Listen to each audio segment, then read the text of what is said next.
In this video, I'm going to show you exactly how to clear ChatGPT's memory.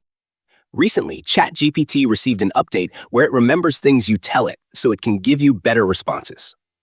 Take a look here. It's remembered something I've shared before. Now, if you want to clear this memory or just check what it's saved, here's how you do it. First, go to your profile icon in the top right corner and click on Settings. Once you're in Settings, navigate to Personalization. And there, you'll see the memory option. If the memory feature is turned on, everything you tell ChatGPT is being saved.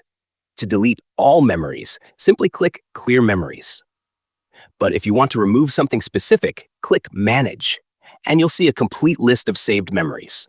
Just find the one you want and hit Delete, and that's it. Easy, right? I hope this helps you out. Don't forget to like this video, subscribe to the channel, and drop a comment saying I subscribed so I can personally thank you in the comments.